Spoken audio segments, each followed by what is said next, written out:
The sweat on your body somehow feels different at 1 in the morning, especially when you've been up rehearsing since 7 a.m. the previous day. There's a certain level of pride and grit, a badge of honor of sorts, that evaporates with the steam off your head in that early hour, when you know that a very small percentage of the world at that moment is working as hard as you. It's a memory permanently ingrained in my head that I rehash every time I hit a roadblock in my life. A memory that I utilize for all those moments since that morning whenever doubts creep into my mind, and that little voice which tells me to stay in bed just a bit longer. It was the first moment in my life when I viscerally understood the meaning of perseverance, teamwork, and gutting it out. Ray King, 1992.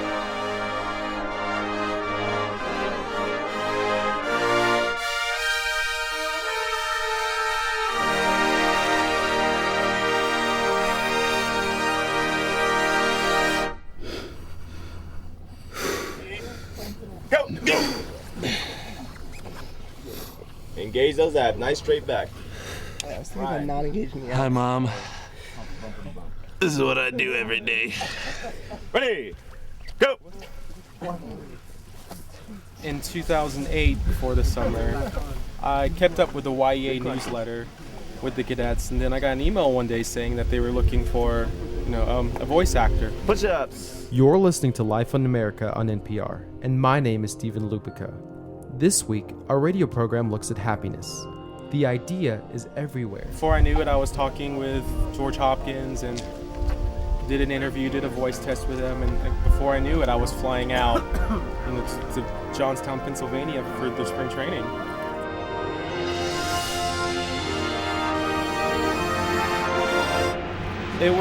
It was an honor, really, to be the narrator for them. Just to say that I was there, a part of this corps, a part of what their hard work and dedication. Like, I was really humbled just to have the experience of being there.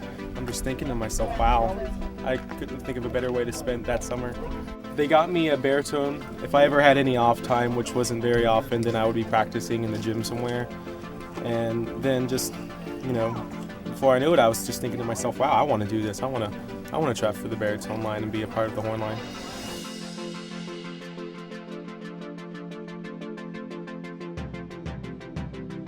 I never thought in a million years that I would be auditioning for a drum corps, and then before I know it, spring training starting.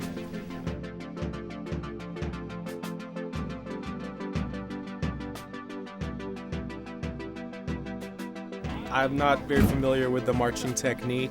I've never done drum corps before. I'm not really used to these long days of constantly being out, but as time goes by, it gets easier every single day. Staff says they've seen really good improvements, and I'm feeling more and more confident every day about what we're doing. You'll always have a time where you think, oh, I can't do this, I want to go home or something. But then it's when you think about why you're here and why you wanted to be here, and that's what gets you through it. You kind of just have to think, why is it that we love the cadets? You think about that first time you see the cadets and how it just completely wowed you, and then you tell yourself, oh, I want to be a part of that. I'm here because I want to represent the 75 years of excellence that this corps has done. Really listen now. Really listen. What's the farthest thing you can hear? Ready? 1, 2. 1, 2.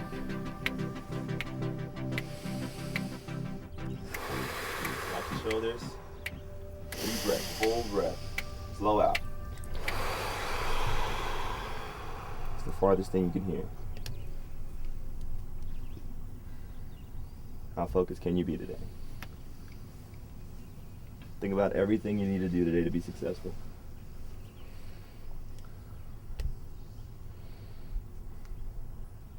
Last one in. Breathe in. Slow out. Open your eyes. Great day. Here we go. So what do you guys have to do with other stuff? We have to figure out how to fit all this stuff on that truck. It's not gonna work. Well, it might work. It works. It's gonna work. We have 3 hours to do it. I hope we get it done. We usually have 20 minutes. Now we have 3 hours. What are you going to do for the other 2 hours and 40 minutes? Hopefully go to Walmart. It's not like any other part of the drum corps because we're always doing the same thing. Every day's the same for us. We kind of wake up, play the same stuff, practice the same way, rehearse the same way. So it gets to you after a while. You're kind of like, it's just mental. It's not physical anymore. It's just all like, it's all in your head. Because you're doing the same thing every day, and it's just mind-numbing. It's crazy. We kind of joke around all day. We're constantly making fun of each other. We're making fun of the instructors. It's the only way to stay sane, or else you start taking things too seriously. Like that. See, he's just taking things too seriously right now.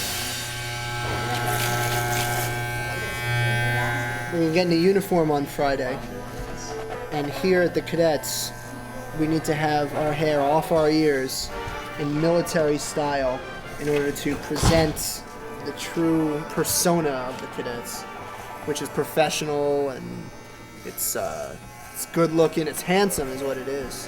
Yeah, Kevin, you want to see something? Luke's got to me. We haven't cleaned our room yet, but check it out, check it out. It is by far the cleanest room in this entire dorm, all right? Check it out, check it out. All right, yeah, it's messy, but it is the cleanest, and take a whiff. Smell? It smells good, right? It makes me feel awesome, man. It's like, because that's what I have in my car, so it makes me feel like I'm driving, you know, little, you know, something from back home. Every time I put on that uniform, it's awesome. You don't really think about it, but as soon as you put it on, you feel a connection with the Corps and everything, and it makes it important, and it feels like it's bigger than just you in a uniform, you know? Cadets have always been a very different kind of drum corps. They're a drum corps that's not like any other group. They're very based on their history, but at the same time continue pushing the envelope to make themselves better and make the activity better. For each of us, I think we all know the exact moment when we became a cadet.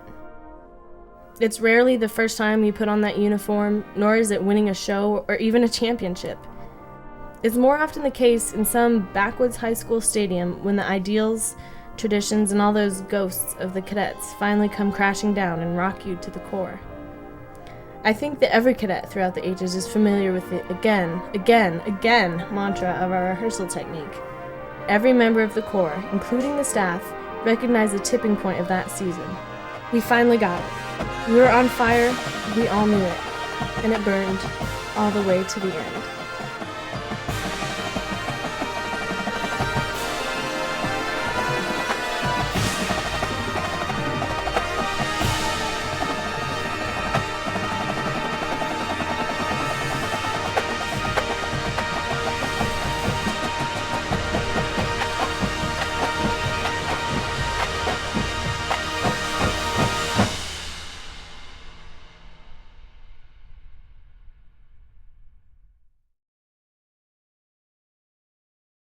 Right now, Andrew Barlow, one of the Corps administrators, is spending about an hour with the music school students, talking about the Cadets' history, Leonard Bernstein, West Side Story. So with the play, does anybody know who wrote the music for the play? Leonard who? Leonard Bernstein. I say Bernstein.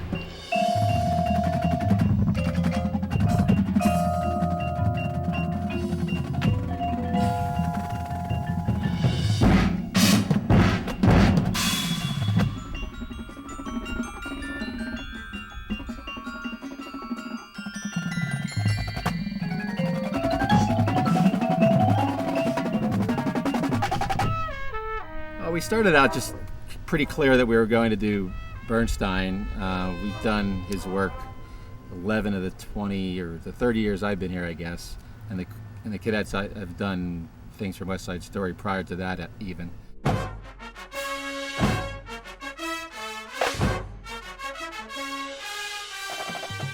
Ever since we moved in, there's kind of like this haze over the Corps. You know, everyone's very aware of the anniversary. But besides that, we're playing some awesome music. You know, it's pretty straightforward at this point. We don't have any narrative in it. So we're really relying on what we do best, I think, which is and move and play well. and do the two together. It's almost a retro show in that regard, so we're almost turning back the clock, and as a lot of other drum corps seem to be doing something that we might have done in the past few years, we're going the other way with it this year. It is the quintessential Cadets program. We're playing classic American tunes, we're playing loud, running around the fields, being crazy. And I think that's awesome. We'll clean up the back. The show is impeccable. I mean, the design team, they really they took their foot. This is the world. This is their foot. And the design team just stomped all over the world with this show. Yeah, it's programmed to the T. In and of themselves, there's at least 4 tunes there that could probably warrant a standing ovation. I don't know that we can get 4 standing ovations in one show, but that's kind of how we approached each piece. It's very, very much full out, very much not holding a whole lot back. It's at the beginning of the show. Beginning of the show is a lot of mystery, a lot of intrigue. Jeff Sachtig put a hurting on my limbs this year. Jeff Sachtig is our drill writer. He's incredible. You know, as long as Jeff Sachtig's a member of the design team here, I mean, he can do things on a field in terms of design that really nobody else can do. I think the key to this show and why people will love it is it's the foundation of what drum corps is. It's great marching, great playing, great spinning, great arranging. It's just quality performance. It's all going to rely on the performance of the students.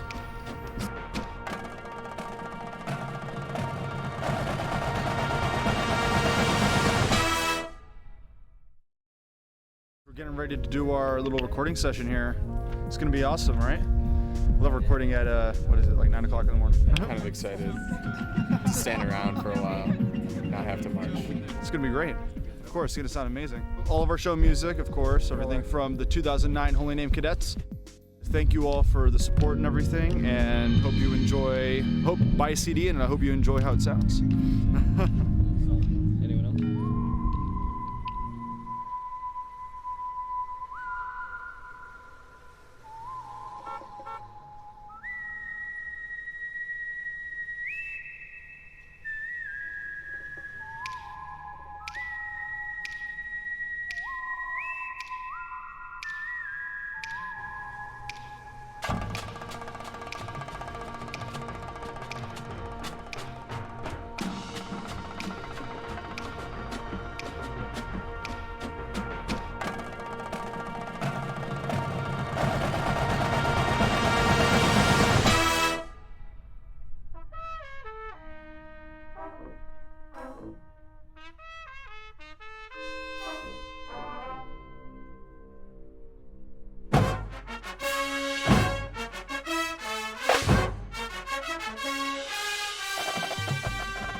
Field lining is a very interesting job. It's the dream job. For some reason, I like it. I don't know why. I have to wake up early, deal with all these characters.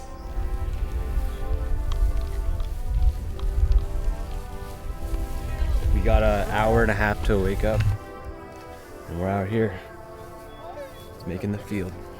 We lose about 72 hours of sleep compared to the rest. This is the 4th year that I will line fields. Lots of numbers, lots of running in the morning, which is nothing I like, so I don't know why I do it, but it's got to be done. Oh yeah, I'm definitely a morning person. Still sucks. Lack of sleep. Core gets to sleep in, we don't. Whatever. You don't really have to be a morning person to be on field lining. You just, I don't know. It's not fun, all right, but we don't have a tour job later, okay? It's annoying because we don't get to sleep. We didn't get to sleep at all today. But with that comes like those hour and 45 minutes of sanity during each shower load. So it's great to just relax and be able to think about your show rather than I gotta clean the bathrooms and load the food truck. It's just nice to kind of put the rope in the truck and say, all right, I'm done for the day.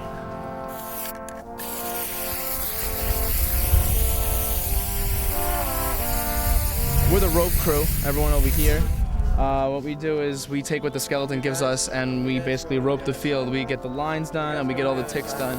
There hasn't been a single point this summer where there hasn't been spray paint on my body. And it's mostly his fault. So I've had enough of it. We don't like grass because grass takes a lot longer to line. We got to paint the lines and the ticks. If we have a turf field, all you have to do is measure out the ticks, the 4 steps.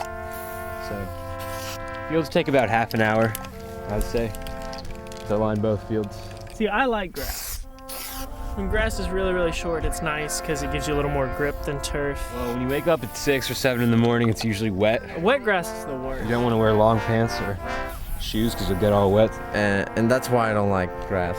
But most of us who've been doing this long enough always wear like sandals. Tick!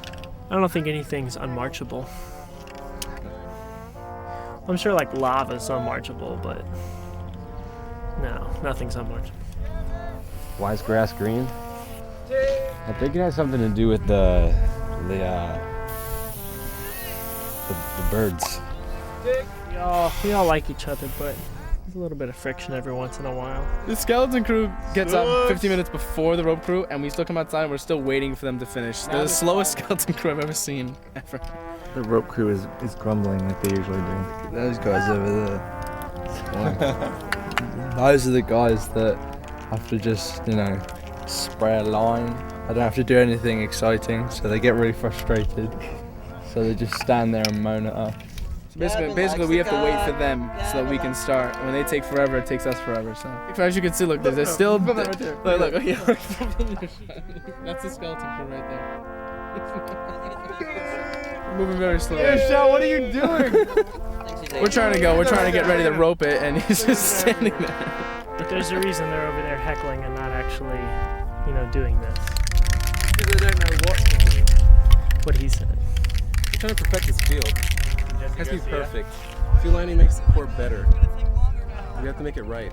If it's wrong, like in the beginning of the season, it's not good. Nope. Everyone in the Corps has a tour job and a responsibility. My responsibility is that we have fields to march on. So in a way, our job is very important. Not in a way, it's the most important job. Because if we didn't do our job, then we couldn't have fields to march on. Then we wouldn't be clean, and then we wouldn't march as well as the cadets do.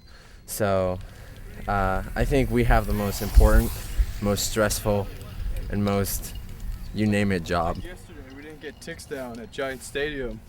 And rehearsal sucked. Right? Yeah, the forms We're pretty important here.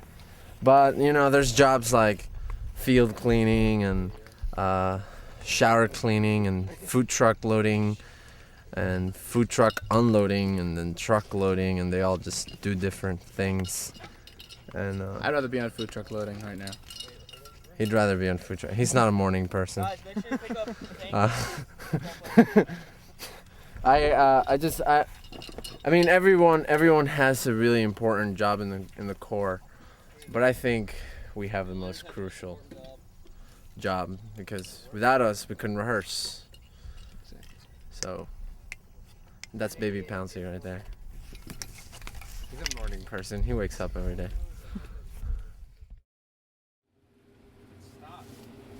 The situation is we're running very, very late. We got a bunch of stuff to do and very little time to do it, so it's all hands on deck. See if I can't get the cream corn done in about 30 minutes so I can jump on the fries and then go join Greg over on the grill to finish the chicken. Here we go. That's the other can right there? Alright, cool.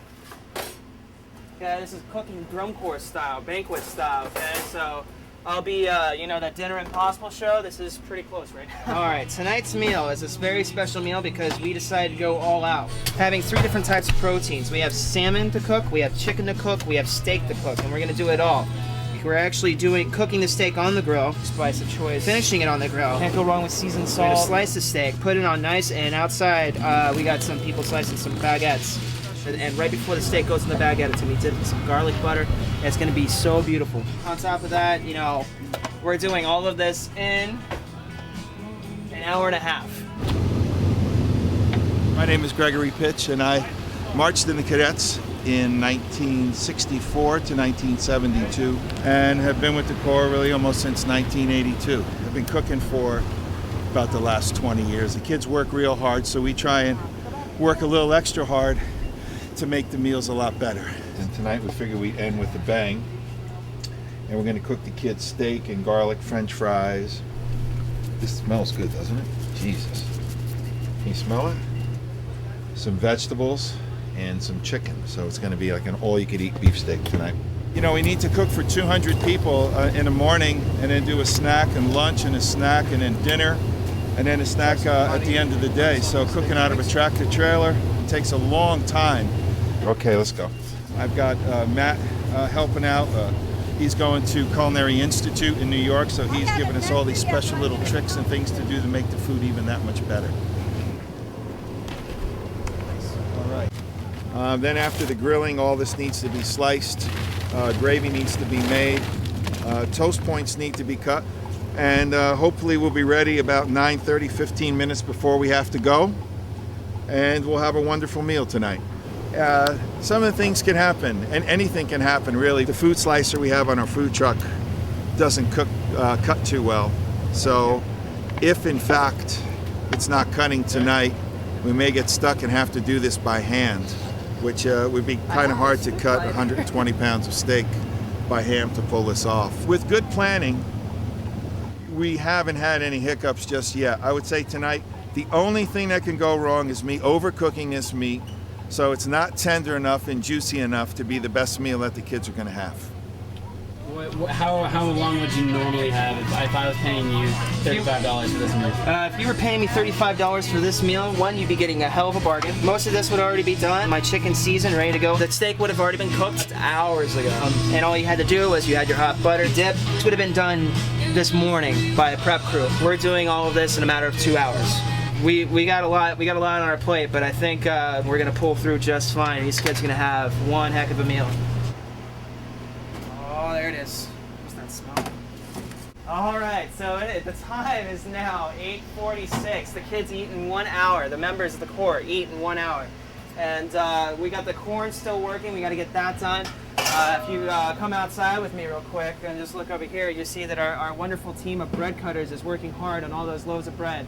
We are fixing a very gourmet meal tonight. I don't understand it all, but we have these thin slices of bread, and then there's going to be steak, which is being barbecued, sliced on top of it. We have to have 500 slices of bread by the time it's all said and done to do this recipe that Greg really enjoys that I explained earlier, the beef steaks. We're looking a little behind, but usually it's a pretty good push towards the end, much like the Cadets season, if you will. Before I marched, I had some inspiration to start cooking. I have the technical skills, Greg's got the imagination, and we basically just go back and forth with ideas, and we will sit there for hours just talking about food. His best words to me was, when you mix good with good with good with good with good, you're gonna have good. We see anything up here as inspiration. So I'm here seasoning chicken, he sees this, chicken just got Asian. You just have fun with it. And I think what really made me come back to the Cadets is my brother's here now, and he means a lot to me. You know, I kind of brought him into this whole activity. It really, like, you know, hits me to see where he's at right now and see what he's doing. And you know, it's really something to be there to watch him every day. If I can provide a meal that they're gonna write about and talk to their parents about, and you know, be like, oh, I had the greatest, you know, whatever, and they get to relax and enjoy some good food and go back out there and do what they do, then I'm happy I've done my part. In about 2 minutes, the kids will be here. We are assembling the beef right now. The fries are gonna be done. We should have our first tries. Green corn's out. Chicken's coming off the grill. Salmon's going onto the grill. Salmon doesn't take that long. First things first, this meat has got to be sliced. If you look behind me, I'm on number 1. I gotta get through that. We got enough steak to start with. The cream corn is done. We got the fries in the oven. We're slicing away on all fronts. Oh, that's bad. That slicer is sliding around on me. Sliding. It's painstakingly a lot of labor time to do this right, but well worth it at the end. We're under a little pressure right now. Yeah. Corn's on the way. We get the fries in there. I'm gonna try to get them to hold off for like 1 or 2 seconds. All right. And this is the point where I get fed up with the slicer. Push it aside. We drop that, and then I grab a cutting. I gave up on the slicer. That's what happened. I decided I can get this done much faster by knife. All my days of carving have come to show their true form, I guess. Oh, it's beef steak. Dude, you have to have cream this the Fries are good. It's called a Jersey beef steak. It's steak and bread, and it's awesome. So simple. What does it taste like? What does it taste like? It tastes like heaven. You say, you know, why do you dedicate so much time? You know, why do I put so much passion into the food I make for the kids? This is amazing. This is like box 5, okay? They're like spoiling us now. When I see them on the field performing, when I see them working in really hot weather, well, I'm working in 110-degree weather today cooking for them. When I see them working in the rain, I still cook for them in the rain. Whatever I can do to make their experience on the road better and something to remember. It's good. There we go. That is good. Can I have a little bit more? And that's what I'll do.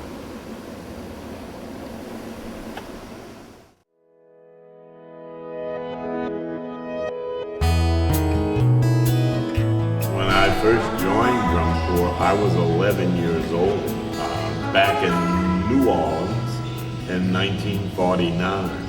So a great deal has changed since then. I see an alumni going by the window, and he waves. With Drum Corps, you could always be young again. You could be like the kids are. There are kids who are, let's just say 17 in the Corps, that'll sit and talk to you. That's the thing I don't think I would have. And probably lots of those kids would not have the opportunity to sit and talk with someone my age about things that they feel are very current to them, that's happening now. I think that's part of why I keep coming back. The kids are fun. The kids make it fun for them. Well, look, here she is here. Hey, hi, Marie. How you doing, dear? I miss you so much. Well, that's the girl who wanted to march in the Corps and couldn't, and had health problems. When she came back to the Cadets, she wrote on the bus and told us her story, and so I talked to her. So it was somebody new that she just met that she could relate to, and she loves the Corps. We've changed what Drum Corps is, what Drum Corps does. There's so many things that are much, much more highly developed in skills than those little early parade tunes. Artistry is emotion. If you see a Michelangelo statue, there is so much emotion involved in that statue. We in drum corps try to give that same kind of artful emotion with our show this year. There are young people who fall in love. The love story, the violence of the gangs and what happens when they get together. The drum corps does that. What they feel of young people, like they are, meeting, falling in love, having conflict, all those things are brought about by their performance and the way they interpret that a great deal more than just beating on the drum or blowing on a horn. The Cadets don't look like the same group that went out for its first show this year in Chambersburg. The kids have given every ounce they have within them to that performance, to that climax. And there's only one show that's better than all the others. And when you hear that show, everything comes together and it thrills you. And the intensity that the Cadets will grow in this last week is unbelievable. Gee, it's like they've been storing that up and just waiting to put it out. No, it takes that much time to develop it, that now they're ready to make it better than anything else they've ever done.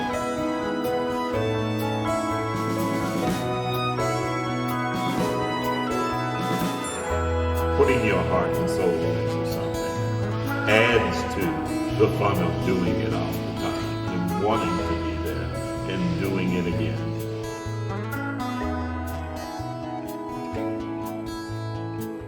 Things that we would hope that they would bring from the Cadets forward to the rest of their lives. We hope they've learned what hard work brings about, that you can accomplish many great things if you're willing to put the time in. I can be as good as I want to be, and you don't decide that for me. I decide that for myself. That can come about to anyone willing to work hard enough. That's what I would hope.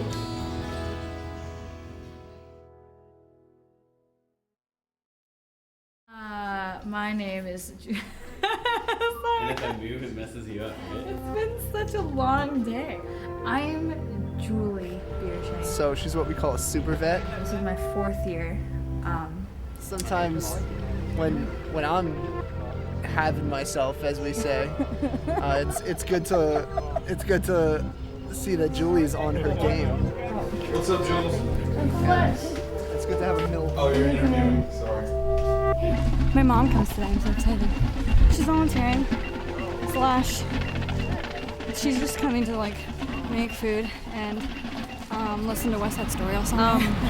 I'm Robin Bierschenk. I'm mom of Julie Bierschenk, who's a mellophone in the Cadets.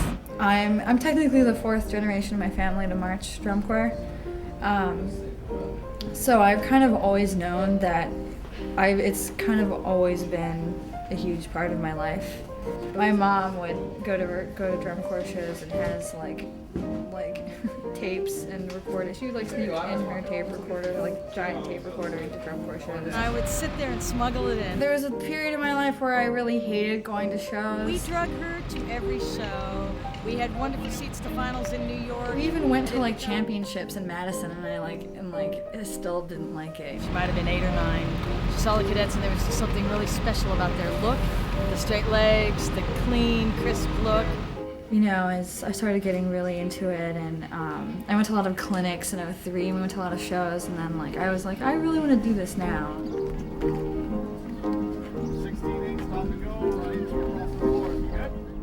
I've never really had I've never been in the crowd-pleasing cadet shows, like in general.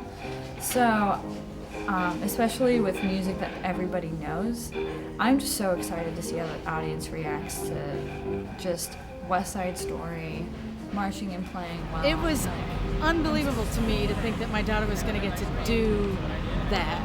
She's a Leonard Bernstein maniac, actually. So my mom's so excited to have her. She's just gonna sit in the audience, just like, she's gonna sit in the stands tonight during our run through and just like sob because she's so excited we're playing West Side Story. It's so easy to just completely fall in love with what you're doing, because I mean, you get to listen to West Side Story every day. I mean, talk about like resetting and you're frustrated, but then, you know, they tap off, you're starting your rep and there's Maria. It's like, oh wow, this is pretty awesome. It's everything that this whole organization, this whole like the Cadets is, you know, like this is it. You come here to play Bernstein and march with straight legs. You just say like I'm one of the soloists. I'm one of the soloists in the show this year. I'm the Melliford soloist. Is that cool? Yeah, it's pretty awesome. Because I used to be the kid shaking and playing solos growing up, you know, with my French horn. You know, like I had such a problem with it. You literally feel like you're by yourself. You feel like there's no one else there, and so you don't really feel like there's anyone else listening, but you do. And like the way that the drill is, and the way that that Jeff has, I mean, it's not like we're standing around playing them. Like we haul, and then bummer, like the hardest drill in the show, and then here you go, play the opening statement of To I Be Natural. Like it's oh well. I mean, well, like every year you learn different reasons why you do this, and like you learn different things about yourself.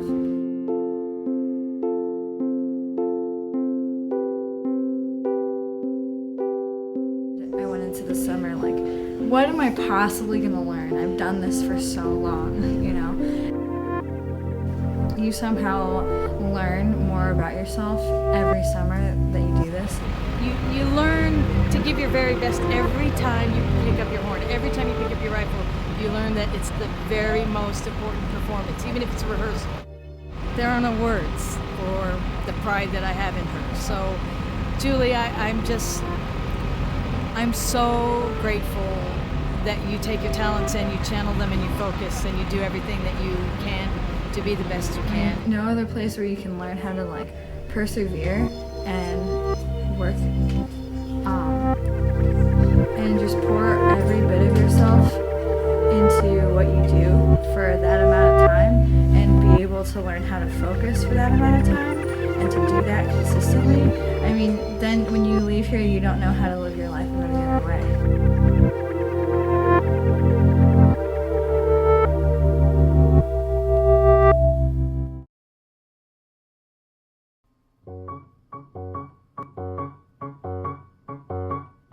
I personally was really not interested in doing a West Side Story show.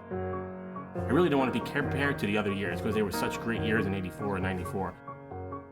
I think all the stars aligned with the anniversary, the first draft of our Bernstein show not really being exactly what we wanted, and the music of West Side Story is so thick and rich. You understand what I'm saying? You know, I am excited about doing it now, and I think it's going to be a great production for the Cadets in their history and even for drum corps. You know, here's the page that you see firsthand, like when you write stuff. You have the page number, the drills here, and the boxes where it tells like their spacing and their intervals, and the show is kind of plotted out page per page, and each page is a certain amount of counts that go along with the music, and everything's kind of mapped out by measure numbers and count phrases. For me, every page of the show is important. The last 10 pages of the opener, or the middle of the opener, or the very beginning of the show, everything that we do, every step we take is important to have purpose, to have some identity, and to kind of match what we're doing, and to be entertaining to the crowd. You know, at the end of the day, you would really want the crowd to buy into what you do.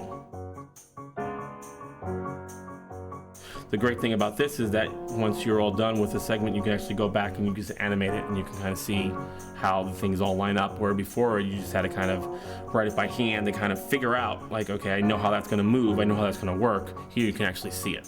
And actually what I did here too, you're able with this program to actually make them look like cadets. So, you know, all the horn players look like cadets. Now this is like the prologue section here. It's kind of, I sync the music up to the drill, so you can actually hear it as you see it develop here.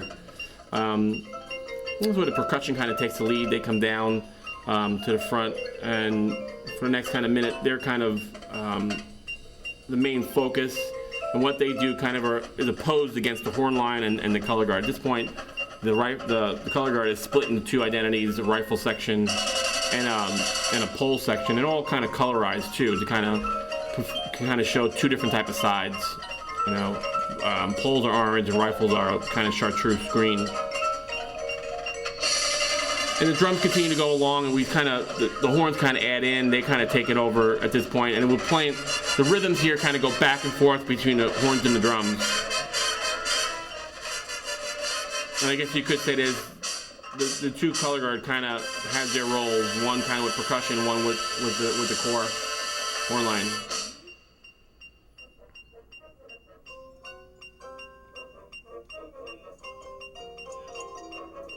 Even some of that right now has been changed musically. Or we try to have like opposing type things throughout. And this is very much so a percussion versus horn type thing. They all have kind of equal billing in terms of their staging.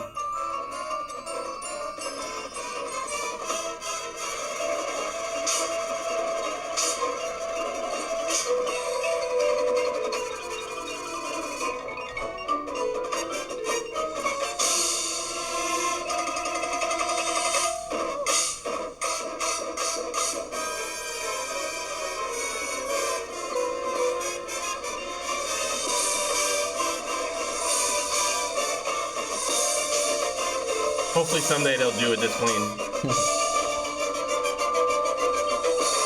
Box 5, okay.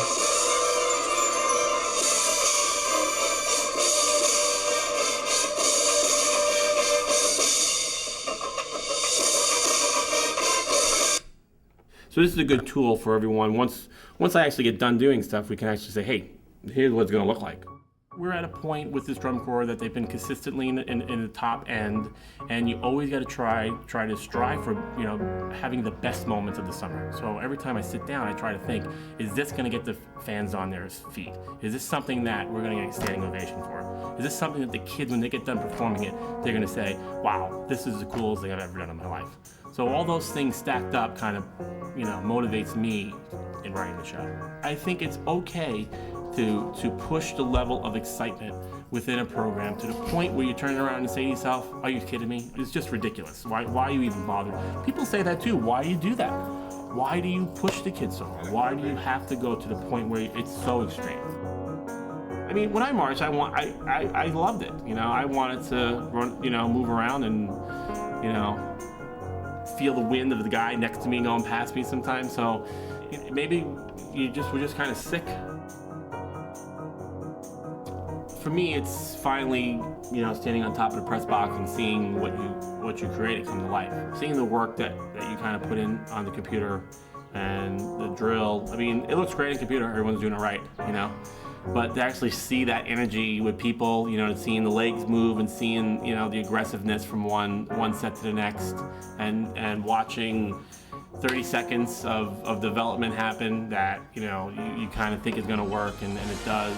You know, for me, that's the enjoyment factor. In 2000, at the end of the program, I had wrote a section in the drill, about 30 sections, that was brand new. It was the very end of the 2000 show. It was the whole thing with the blocks that opened up and kept turning and pulling out.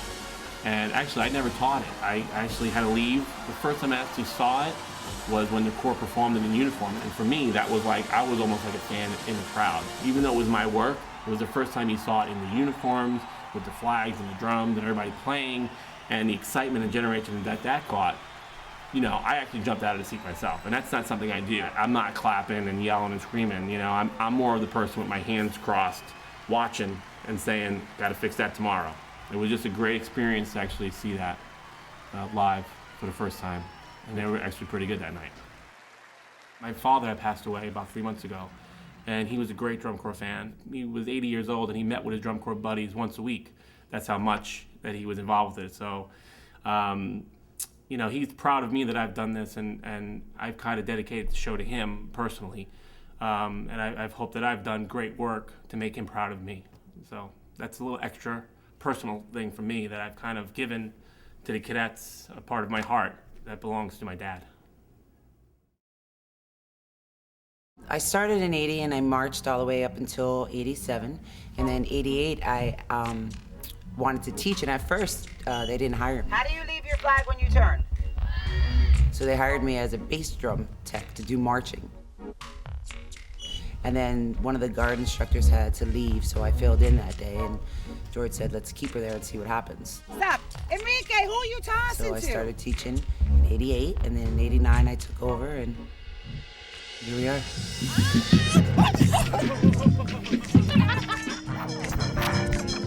All right, here we go. Go back, do it again. The next 2 sets. Do you understand that now? We're about to run this chunk. April's cleaning us. And today is awesome.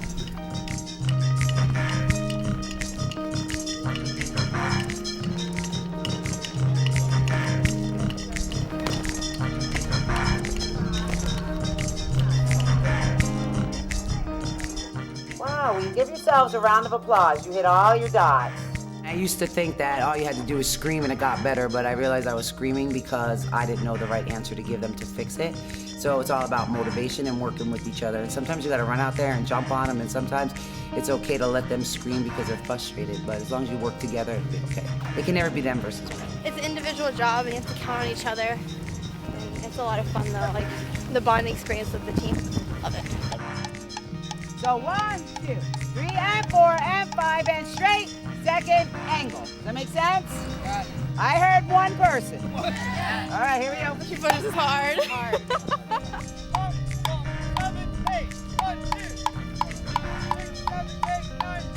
I definitely grew up with the cadets.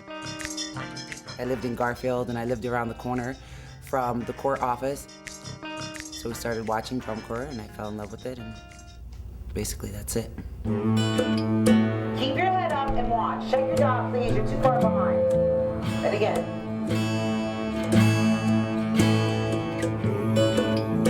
6, 7, flat to the front, honey, honey. Let's go.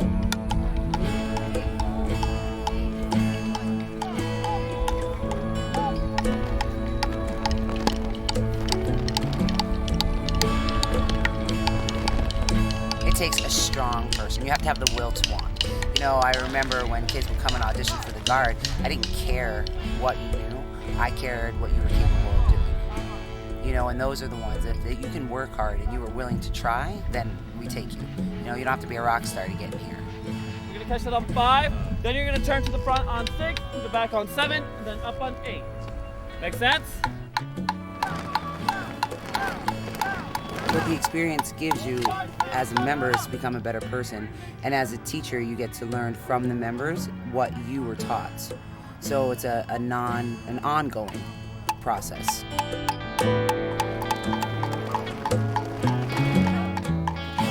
It's a part of me, you know, this is what I know. I've done it since I was 13. This is my 30th year with the Corps. I'm glad that I can say I was a part of this. Okay.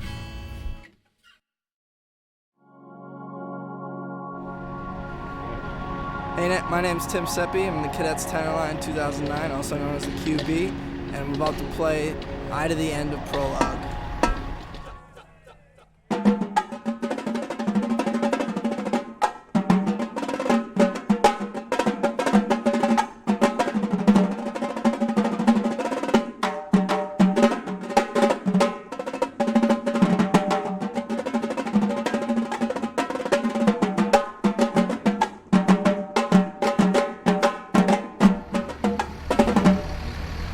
In this part of the show, we are playing some faster duple rhythms with a few triplet rhythms in the mix.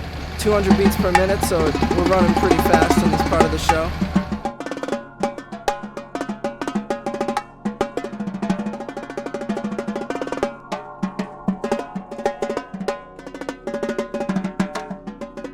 the end and a big halt, and with big double stop, big arm motions, and with a big unison rhythm with the snare drums, and then we go from there.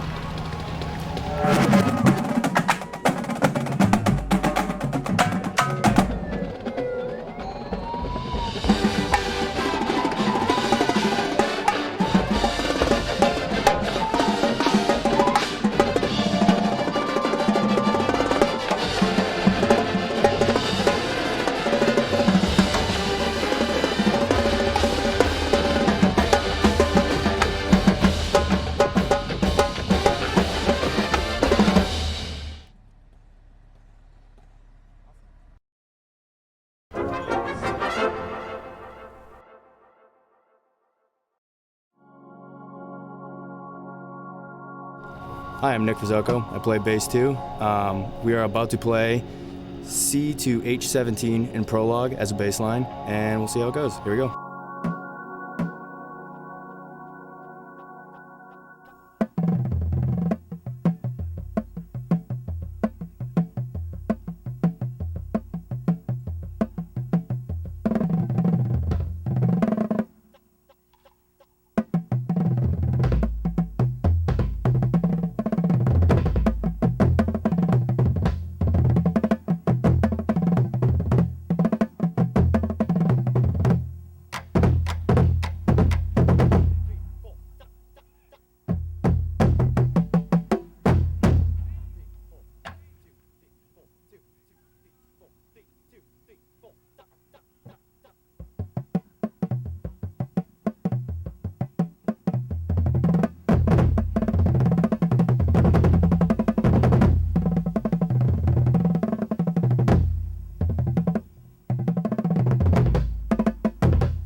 In this chunk, C to H17, there are many different musical elements. The bass line, snare line, tenor line all have very integrated parts in which we have a bunch of different textural sounds.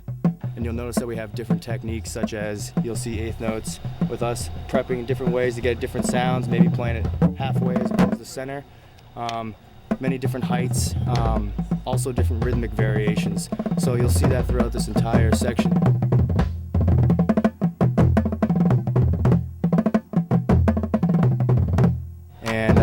We'll go through the whole dynamic spectrum of everything, and this chunk really covers a bunch of musical features that we're trying to implement into the show here.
Hi, my name is Justin Coughlin. I'm the front ensemble section leader, and this is A to letter H of cool.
Beta H is an opportunity for us. We kind of play a little jazz combo stuff at the beginning with the horn line.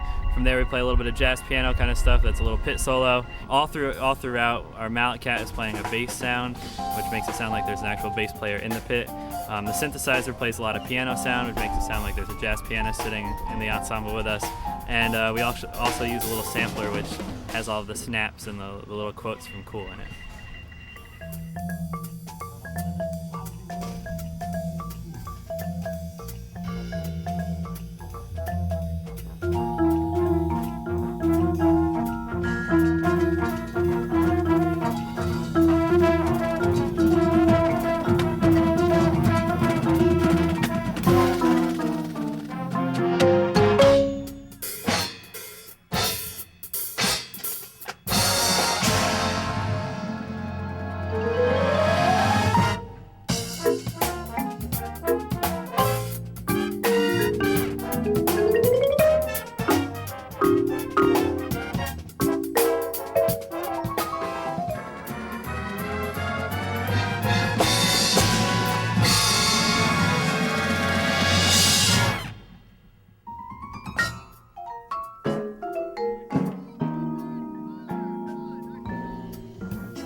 Gross. I'm the section leader of the Cadets snare line. We're about to play E to G and Cool. It's the third or fourth production of the show, whichever way you look at it. It's kind of the drum solo this year.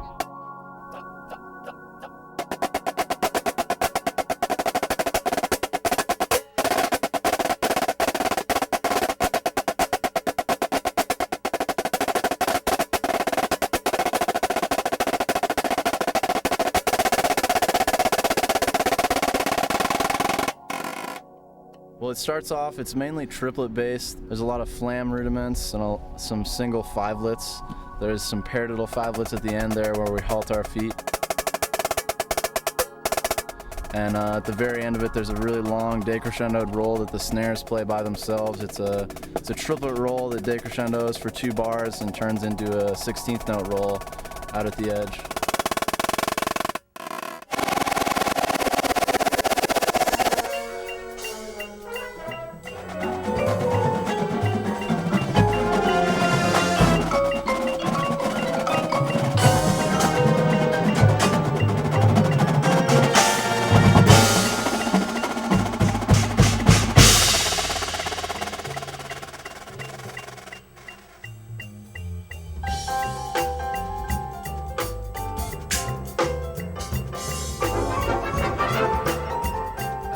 Big shout outs, big ups to Mama Dukes back at home. Hi Mom, I love you. Hi to my family. I love you guys, especially my sister Iris. Everybody at UMass, everybody in Stratford. Yeah, I miss you guys.